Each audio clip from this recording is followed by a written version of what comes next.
You know, that exact feeling on January 1st, right? You wake up, the sun is shining, and you're looking in the mirror. Oh, yeah. The completely clean slate. Exactly. And you decide, this is it. This is the year I am finally going to learn to speak a new language. Hmm. And you want to be completely fluent. Right. You get that massive surge of motivation. You're super focused. Yeah, you are so ready to change your life. And then, well, then it's suddenly January 4th, Yep. 3 days later. 3 days later. Mm. And somehow, despite all those, life-altering intentions, you are lying sideways on the couch, Surrounded by blank flashcards, I bet. literally surrounded by them. And you're just watching like a 20-minute compilation video of cats knocking glasses off tables. It is, I mean, it's incredibly frustrating for people. It really is. So welcome to today's deep dive. We're looking at a source called The Consistency Secret to English Fluency. And our mission today is to decode the psychology and really the strategy behind language fluency. Because the reason we do that couch thing, the reason millions of people start learning a skill on January 1st and quit by the 4th, it isn't because we're lazy. Right, which is what everyone assumes, right? Yeah. I just don't have the discipline. Exactly, but that's not it at all. It's because we fundamentally misunderstand how the brain actually acquires a complex new skill, especially something like a language. So how do we usually approach it then? Well, we have this deep-seated tendency to treat the process like high-pressure homework. Oh yeah, high stakes. Right. We approach it as this grueling, punishing academic exercise, complete with strict rules and just this looming threat of failure. It's like we create an environment where we feel like we're cramming for some massive final exam. Yes. Like there's an invisible, really strict teacher standing right over your shoulder, just waiting to grade you on every single mispronounced syllable. Which is terrifying. The cognitive load of that environment alone must be absolutely exhausting. Oh, it's completely unsustainable. When you frame learning as this huge high-stakes hurdle, you're essentially triggering the brain's threat response. The threat response. Yeah, the brain perceives all that intense pressure, it evaluates the immense energy required to keep it up, and it immediately looks for an escape route. And that escape route is the cat video. That's the cat video. You make the stakes so agonizingly high that just avoiding the work altogether becomes the only comfortable option for your nervous system. Wow, okay, that makes so much sense. But the alternative framework we're decoding today, it suggests that learning actually needs to be a natural, pressure-free interaction. Not an exam. Right, the environment shouldn't feel like a sterile exam room. It should feel like you are just talking to a good friend, no fear, just small, iterative progress. I love that. And, if we look closely at how we typically begin these learning journeys, the trap becomes really obvious. Oh, absolutely. There's a perfect real-world scenario in the text today that illustrates this flawed enthusiasm. It follows two friends, Ahmed and Sarah. Right, the classic comparison. Exactly. So on January 1st, they both make that exact same highly ambitious resolution. This year, I will speak English fluently. They share the exact same goal, same starting line. Yep. But their executing strategies represent two absolute extremes of human behavior. Ahmed, he represents the trap almost all of us fall into. He goes all out. Entirely all out. He hits the bookstore. He loads up on 10 different grammar books. 10 books. Yeah. 5 comprehensive dictionaries, 3 specialized notebooks, and this is my favorite part, a pack of 20 vibrant, color-coded pens. You can easily picture the desk setup, right? Oh, it's immaculate. It belongs on the front page of a productivity blog. He has totally equipped himself for academic warfare. But the reality of that approach is brutal. It really is. He studies for exactly 4 days, and then he completely quits. The dream is totally abandoned by the first weekend of the year. Because Ahmed is caught in the illusion of progress. What do you mean by illusion of progress? Well, the brain is incredibly susceptible to this trick. When you buy the 20 colorful pens and you neatly arrange those 10 grammar books, your brain releases a massive hit of dopamine. Oh, so you feel good before you even start. Exactly. You feel a profound sense of accomplishment because you feel like you are doing the work, but you aren't actually doing the work. You are merely preparing to do the work. Wow. The preparation itself becomes a substitute for the execution. That is so true. I've definitely been there. Meanwhile, Sarah takes an approach that completely bypasses that dopamine trap. She keeps it simple. Really simple. She doesn't buy the whole reference library. She just commits to studying for only 20 minutes every single day. It's just 20 minutes. Yeah. She listens to a few casual podcasts, she learns a strict maximum of 5 new words, and crucially, she speaks those words out loud. Even when she makes mistakes. Right. Even when she knows she's making glaring errors. And 6 months later, the results aren't even comparable. Sarah is having actual conversations. And Ahmed's grammar books are gathering dust. Exactly. And it all comes down to the core mantra of the text: consistency beats intensity. Consistency beats intensity. That phrase entirely redefines the mechanics of success. Because intensity is just, it's a burst, right? Yeah, intensity, what Ahmed was relying on, is entirely dependent on willpower and motivation. And neurologically speaking, willpower is a highly volatile, finite resource. Right, it runs out. It always runs out. When you rely on a high motivation state to fuel a 4-hour color-coded study session, you are guaranteed to crash the moment that emotional high fades. Which is usually around day 4. Exactly. But actual fluency, which the text defines as just speaking naturally and smoothly, it doesn't require massive reserves of willpower. It requires sustainable, low-friction micro-habits. It's the exact same dynamic you see in fitness every single January. Oh, the gym rush. Yeah. Yeah. Someone decides they want to get in shape, so they go out and spend like $500 on elite moisture-wicking gear. And the massive tubs of protein powder. Exactly. They walk into the gym on day 1 and immediately try to bench press 200 pounds because they want the result today. You want the intensity. Right. And what happens? Their muscles are absolutely destroyed, their central nervous system is fried, and the physical friction of returning on day 2 is so immense that they never go back. They give up. Yeah, they give up. But Sarah, she just committed to a 20-minute daily walk in her old beat-up sneakers. The barrier to entry was so low she couldn't find an excuse to skip it. That physical friction in your gym example perfectly mirrors the cognitive friction in learning. How so? Well, when Ahmed sits down with his dictionaries, the mental effort required to decode complex grammar rules for hours is just exhausting. Sarah's 20 minutes doesn't trigger that same resistance. Right, 20 minutes is nothing. But there is a secondary, much deeper barrier that stops people from being consistent, even when the time commitment is small. Oh, what's that? It's emotional friction, specifically the paralyzing fear of making errors. The fear of looking completely foolish. That is the ultimate roadblock, isn't it? Absolutely. Because a 20-minute commitment sounds incredibly manageable on paper.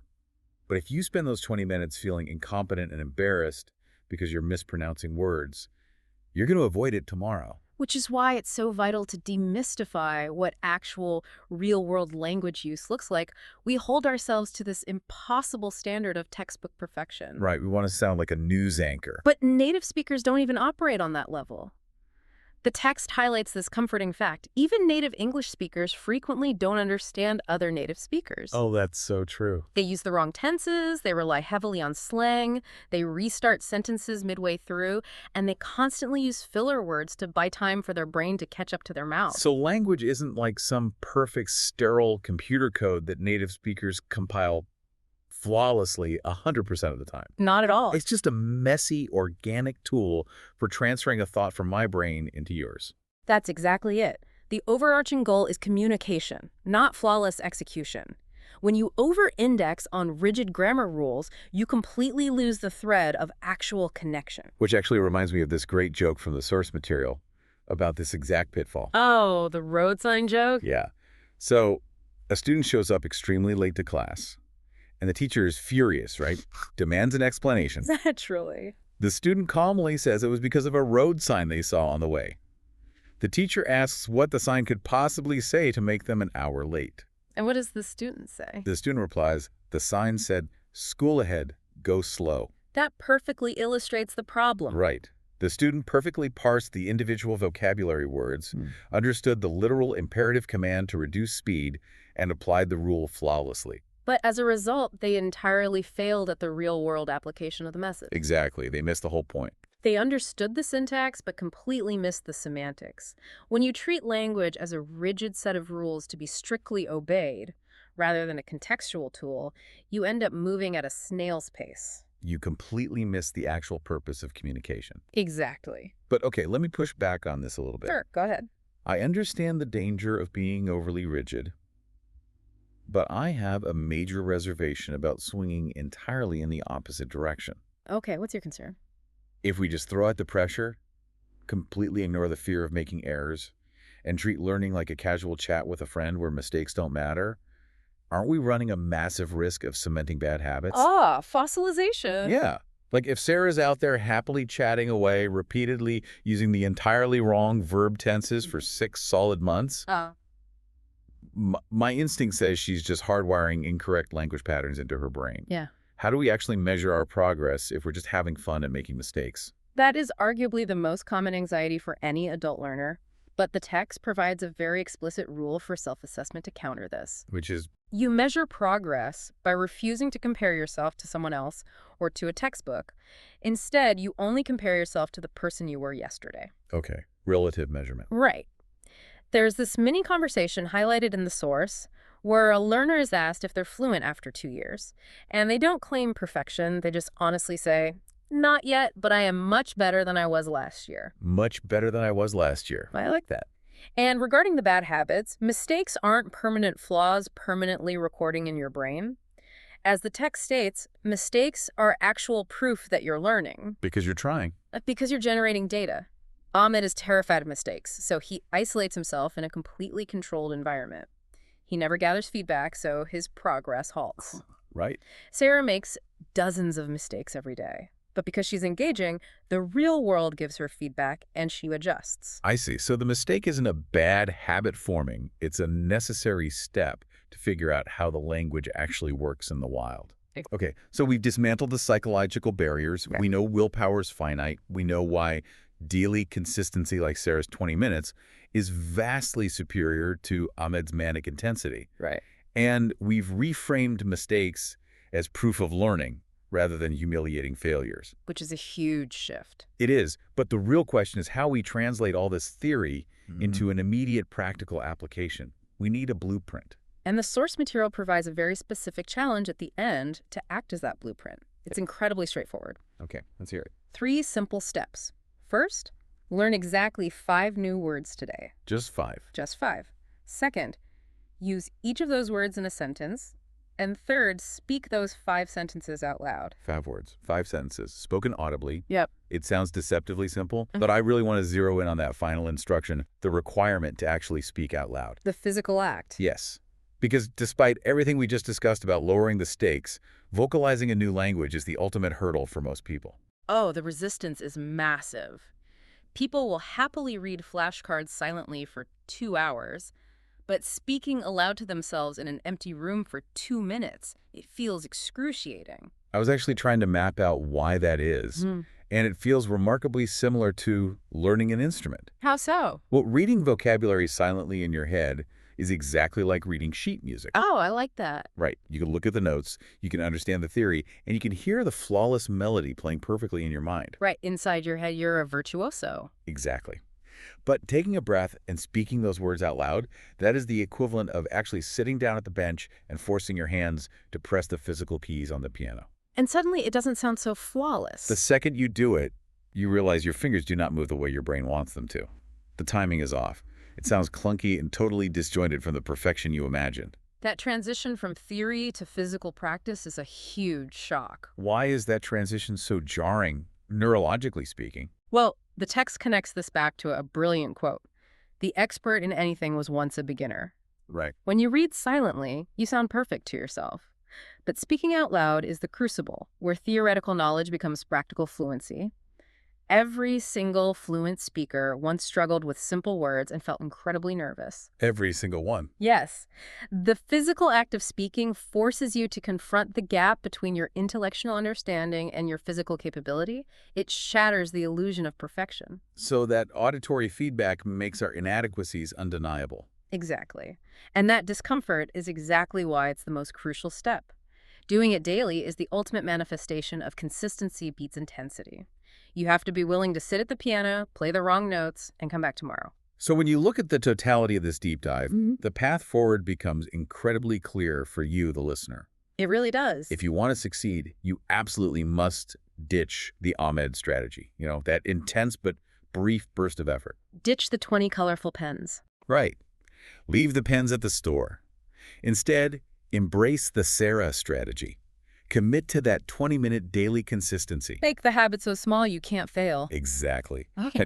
Most importantly, View your mistakes not as failures, but as undeniable proof of your learning. They are just data points. It's such a powerful reframe.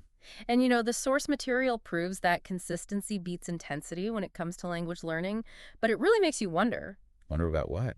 Well, if this is the secret to rewiring your brain for a new language, what other areas of your life are you currently sabotaging because you're trying to be an Ahmed instead of a Sarah? Oh, wow. Right. Where else in your life do you desperately need to stop buying colorful pens and just start putting in your messy, imperfect 20 minutes a day? That is a phenomenal question to leave off on. Stop preparing and just start playing the clunky notes. Exactly. Well, that's all the time we have for today's deep dive. Get out there, embrace the mistakes, and we'll catch you next time.